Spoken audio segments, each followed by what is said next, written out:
అందరికీ నమస్కారం. గత 2 రోజులుగా సోషల్ మీడియాలో ఈటీవీ పాడుతా తీగ ప్రోగ్రామ్ గురించి అండ్ జ్ఞాపక ఎంటర్టైన్మెంట్స్ ఆ ప్రొడక్షన్ గురించి చాలా డిస్కషన్ జరుగుతుంది. దాని మీద ప్రవస్తి గారు ఎలిగేషన్ చెప్పడం కూడా జరిగింది. సో ఆ క్లారిటీ ఇవ్వటం కోసమే నేను ఈ వీడియో చేస్తున్నాను. So point by point Pravasthi గారు ఏం చెప్పారో దాని గురించి నేను మీకు క్లారిటీ ఇవ్వబోతున్నాను.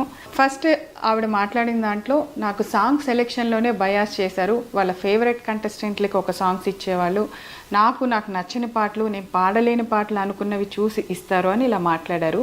బట్ సాంగ్ సెలెక్షన్ ఎలా ఉంటుంది అంటే చెప్తాను. మా ETV creative team and Gnapika creative team అంటే అనిల్ గారు అండ్ టీం అందరూ కలిసి వాళ్ళు ఒక 4 జోనర్స్ సెలెక్ట్ చేస్తారు ఎవ్రీ షెడ్యూల్. ఆ 4 జోనర్స్ని మనం కంటెస్టెంట్స్ పిల్లలందరికీ పంపిస్తాము. వాళ్ళందరినీ ఆ జోనర్స్లో మన ఛానల్కి ఉన్న రైట్స్ని ఏ ఆడియో రైట్స్ మనకైతే ఉన్నాయో వాటిలోంచి సెలెక్ట్ చేసి పాటలు ఇమ్మని చెప్తాం, మేము ఇవ్వము. వాళ్ళు ఒక్కొక్క కంటెస్టెంట్ మనకి 6 సాంగ్స్ ఇస్తారనమాట.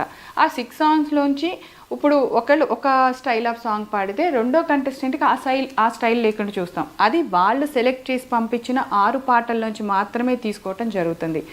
సో ఇది ఒక క్లారిటీ. ఈ 6 పాటల్లోంచి మేము ఇచ్చిన పాటని వాళ్ళు ప్రిపేర్ అయ్యి వాళ్ళు రిహార్సల్స్కి వచ్చి అక్కడి నుంచి నోటేషన్లు అన్నీ జరిగిన తర్వాత వాళ్ళు మేము రెడీ అన్న తర్వాత మా షూట్ డేట్ని మేము అనౌన్స్ చేసి షూట్ చేయడం జరుగుతుంది. ఇది సాంగ్ సెలెక్షన్ ప్రాసెస్ అండి. ఇందులో మేము ఎవరికి ఏమి బయాస్ చేసి ఇచ్చే ఛాన్స్ లేదని మీ అందరికీ అర్థమైంది కదా. అంటే పిల్లలు పంపించిన పాటల్లోంచి సెలెక్ట్ చేసి వాళ్ళ పాటని మేము ప్రజెంట్ చేయటం, వాళ్ళు ప్రిపేర్ అయిన పాటని ఫస్ట్ ఆఫ్ ఆల్ రిహార్సల్స్ కూడా ఈటీవీ చాలా స్పెండ్ చేసి వాళ్ళకు ఒక 2 days ముందు మొత్తం ఎక్విప్మెంట్ అరేంజ్ చేసి వాళ్ళ సెలెక్షన్ వాళ్ళు వచ్చి అక్కడ ప్రాక్టీస్ చేసుకొని ఆఫ్టర్ దట్ ఆ పాట షూట్ రోజు పాడేలాగా మనం అరేంజ్ చేయడం జరుగుతుంది. సో ఇంత దాంట్లో జరిగే ప్రాసెస్ని చాలా సింపుల్గా పాట సెలెక్షన్లో బయాస్ జరిగింది అని చెప్పి ప్రవస్తి గారు అన్నారు. సో ఇది క్లారిటీ అండి. సో అండ్ నెక్స్ట్ అసలు మెయిన్ ఎలిగేషన్ కాస్ట్యూమ్స్ ప్రాసెస్ ఎలా జరుగుతుందంటే ఇప్పుడు పిల్లలందరూ దగ్గర నుంచి వచ్చిన సాంగ్స్లో ఫైనల్ అయిన ప్రతి పాటలోంచి ఆ పాటకి తగ్గ ఏ డ్రెస్సులు బాగుంటాయి అనేది ఇట్స్ ప్యూర్లీ నేను డిసైడ్ చేసి ఇస్తానండి. అంటే మేకోవర్లో ఈ పాటకి ఈ డ్రెస్ వేసుకుంటే బాగుంటుంది అని నేను సెలెక్ట్ చేసినవి ఈటీవీకి పంపించిన తర్వాత ఈటీవీ వాళ్ళు మాకు ఎస్ అండి బాగున్నాయి ఇవి అని చెప్పిన తర్వాత నేను అవి డిజైనర్కి పంపించడం జరుగుతుంది. ఆ కాస్ట్యూమర్ ఏదైతే దాన్ని మేము పంపించిన ఫోటో ఉంటుందో దాన్ని డిజైన్ చేసి పిల్లలకి ఆ రోజు ఇవ్వటం జరుగుతుంది. ఇది ప్రాసెస్ అండి. ఇక్కడ ఎవరి చాయిస్ లేదు, పాటదే చాయిస్. పాటకి తగ్గట్టుగా మేము కాస్ట్యూమ్ డిజైన్ చేస్తాను తప్పితే అవి మనుషులకి తగ్గట్టుగా ఏ రోజు డిజైన్ చేయటం జరగలేదు. మీరు ఒక్కళ్ళే ప్రవస్తి గారు ఇది చెప్పింది. అండ్ ఇంకొక ఎలిగేషన్ కూడా చేశారు మీరు కాస్ట్యూమ్స్ పాయింట్లోనే. నన్ను కాస్ట్యూమర్ మీ బాడీకి ఏ డ్రెస్ సరిపోదు అని అన్నారు అని. నిజంగా అది తప్పు, అది చాలా తప్పు మాట. ఎవరెవరు బాడీ గురించి మాట్లాడాల్సిన అవసరం లేదు. అది ఎవరి దేవుడిచ్చింది ఎవరు కాదనలేము. దానికి మనం ఒకళ్ళు కామెంట్ చేశారని మనం ఊరికే ఉండక్కర్లా, మీరు చెప్పచ్చు అందరికీ. కానీ మీరు ఇది ఎక్కడ చెప్పాలి, మీరు షూటింగ్ జరుగుతున్నప్పుడు సెట్లో అక్కడ నాకు కానీ షో డైరెక్టర్ అనిల్ గారికి కానీ అండ్ అక్కడ ఉన్న ఈటీవీ ప్రొడక్షన్ మేనేజర్కి కానీ మీరు చెప్పాలి. బాధ్యతగా ఉంటే, మీరు బాధపడి ఉంటే ఆ విషయంలో మీరు ఆ రోజు చెప్పకుండా ఈరోజు ఆఫ్టర్ ఎలిమినేషన్ వచ్చి నా బాడీ షేవింగ్ చేశారు, నన్ను ఈ డ్రెస్సులు వేసుకోమన్నారు, నన్ను ఇలాగే ఉండమన్నారు అని చెప్పారు. ఇప్పుడు ఓన్లీ ప్రవస్తి గారికి ఏవైతే పొట్టి బట్టలు ఇచ్చామో అని మాట్లాడారో ఒక్కసారి 10 ఎపిసోడ్లు మనం ప్రవస్తి గారితో షూట్ చేయడం జరిగింది. ఆ 10 ఎపిసోడ్స్ కాస్ట్యూమ్స్ ఒకసారి చూడండి. ఇక్కడ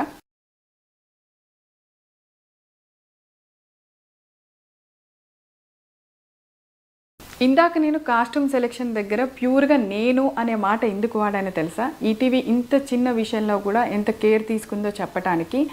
ఆడపిల్లలు 7 ఉన్నారు, మగపిల్లలు 7 ఉన్నారు.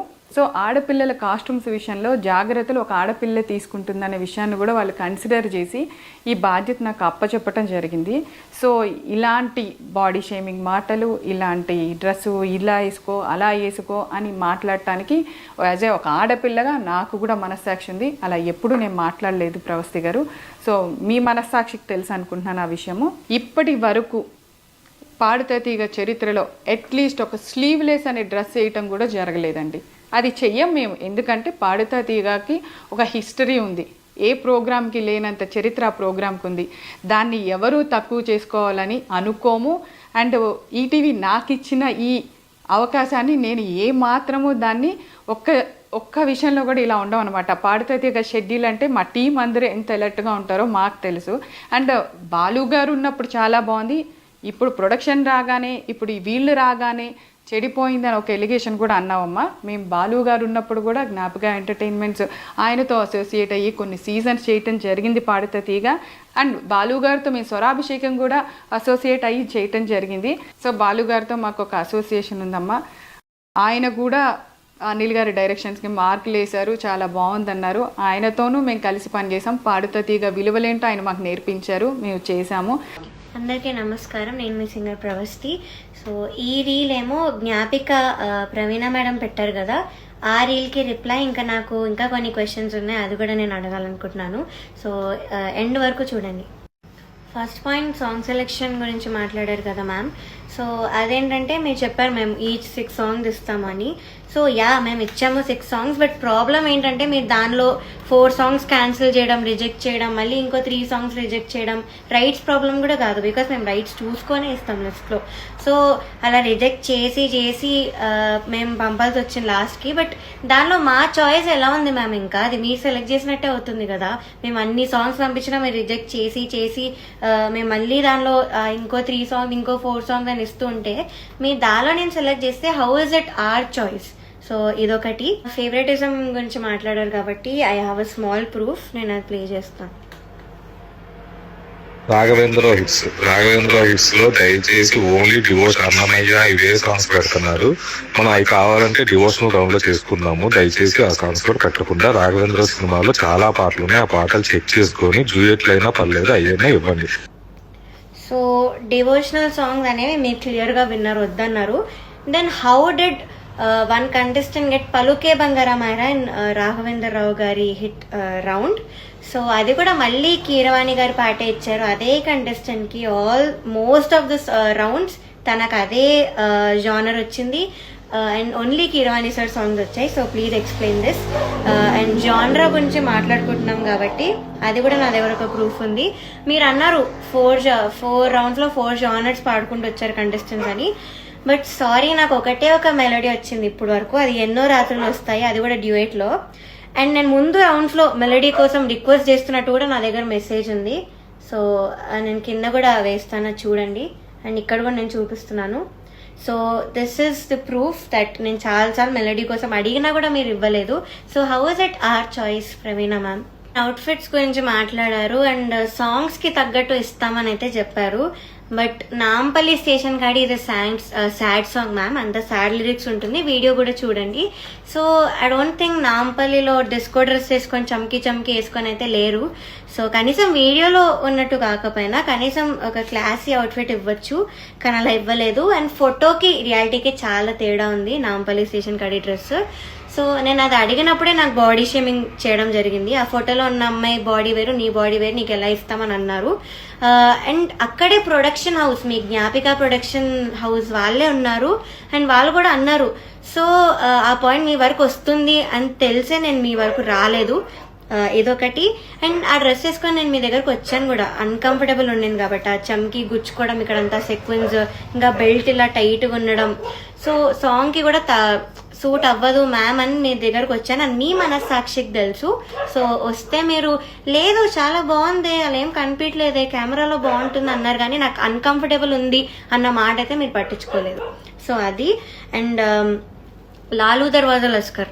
సో ఈ సారీ మ్యామ్ 5 టైమ్స్ వేయించారు, 5 టైమ్స్ ఇప్పించారు. కట్ చేస్తూ వచ్చారు పెద్ద లెంత్ సారీ అని. సో అది చేస్తూ నేను మళ్ళీ రిహార్సల్ చేసుకొని వచ్చి it was very very exhausting. So అదొకటి. అండ్ ఇక్కడ ఇంత గ్యాప్ కనిపిస్తుంది ఆ సారీలో, ఈ ఫోటోలో అంత తెలియట్లే కానీ ఇంకా గ్యాప్ ఉండింది స్కిన్ కనిపిస్తూ. And I was very conscious, నాకు నచ్చదని కూడా చెప్పాను, చాలా అన్కంఫర్టబుల్ ఉందని చెప్పాను. అండ్ ఇలా టైట్గా కట్టి ఇక్కడ పిన్ పెట్టారు పక్కన, అది కూడా చెప్పాను అన్కంఫర్టబుల్ ఉందని, కానీ ఎవ్వరూ వినలేదు. అండ్ ఇంకొకటి ఏంటంటే నేను పొట్టి బట్టలు అనలేదు మ్యామ్, అస్సలు అనలేదు, పొట్టి లంగాలు అన్నాను. అది మీరు ప్రతి ఎపిసోడ్ ఎన్నిసార్లు చెప్పినా కూడా పొట్టిగానే కుడుతూ వచ్చారు. అండ్ బొడ్డు కింద కట్టుకోమని అయితే చెప్పారు. అండ్ మీరేదో లా అండ్ జడ్జ్మెంట్ గురించి మాట్లాడారు, అది లా ప్రకారం నడుస్తుంది మ్యామ్, కానీ ఇక్కడ ఫేవరెటిజం ప్రకారం నడిచింది కాబట్టే నేను రీజన్స్ అవన్నీ కూడా చెప్పాను నా ముందు వీడియోలో. సో అది ఇంకా మీరు ఒక స్కెడ్యూల్లో క్లాసికల్ రౌండ్కి ఇంకా కాలేజ్ రౌండ్ అని ఒక రౌండ్ పెట్టి వాటికి మార్క్స్ కంపేర్ చేశారు. అది మీకు ఎంతవరకు కరెక్ట్ అనిపిస్తుందో నాకు తెలీదు, కానీ క్లాసికల్ డిఫికల్టీ లెవెల్లో చాలా హార్డ్ ఉంటుంది. అండ్ మేము పాడిన పాటలు అన్నీ కూడా టఫ్ సాంగ్స్ ఆ లెవెల్లో. సో దానికి కాలేజ్ రౌండ్కి అసలు మీరు కంపేర్ చెయ్యలేరు, దాని మార్క్స్ బేస్ చేసుకొని అయితే ఎలిమినేట్ కూడా చెయ్యలేరు, కానీ నన్ను అప్పుడే చేశారు. సో అదొకటి. అండ్ మీరు ఏదో అన్నారు వాళ్ళు రెడీ అన్నాకే మేము షూటింగ్ చేస్తామని. మీరు ఎప్పుడు మమ్మల్ని వచ్చి మీరు రెడీయా అని మా కన్సర్న్ తీసుకొని అయితే షూటింగ్ పెట్టలేదు మ్యామ్. మీరే ఒక డేట్ ఇచ్చి మమ్మల్ని ఈ లోపు మీరు నేర్చుకోవాలి అని మీరే పెట్టారు. అది కూడా లాస్ట్ షెడ్యూల్ అయితే చాలా చాలా ఇబ్బంది పెట్టారు మీరు. ఆ మెసేజెస్ కంటెస్టెంట్స్ నాకు పెట్టిన మెసేజెస్ కూడా నేను బయట పెట్టాను ప్రూఫ్గా. సో అది సో ఇవన్నీ చేశారు మ్యామ్. అండ్ అగ్రిమెంట్లో నువ్వు ఈ పాయింట్ చదివితే బాగుండేది ప్రవస్తి అని చెప్పారు మ్యామ్. సో చదివాను మ్యామ్, నేను చదివాను, కానీ మాకు మీరు ఇంకో ఆప్షన్ ఇవ్వలేదు. మీరేమైనా ఆప్షన్ ఇచ్చారా? లైక్ అగ్రిమెంట్ కొన్ని రోజులు ఆగి సైన్ చేయండి, మేము మీకు టైం ఇస్తామని మీరేమైనా ఇచ్చారా? So we had no choice, మాకు ఇంకా సైన్ చేయాల్సి వచ్చింది. సో నేను అలా సైన్ చేశాను. As I said I wanted to quit, కానీ ఈ సైన్ చేయడం ఒక్కదాని వల్లే నేను ఆగాను. సో నేను చూసాను మ్యామ్, చూసే నేను ఇప్పుడు కూడా మాట్లాడుతున్నాను. దీనికి ఆన్సర్స్ ఇవ్వండి మ్యామ్, బికాస్ నేను అన్ని క్లియర్గా చెప్పాను. ఆ రౌండ్స్ గురించి మాట్లాడాను, నేను పెట్టిన మెసేజ్ కూడా చూపించాను, మీ జ్ఞాపిక ప్రొడక్షన్ వాళ్ళు పెట్టిన వాయిస్ మెసేజ్ కూడా వినిపించాను. సో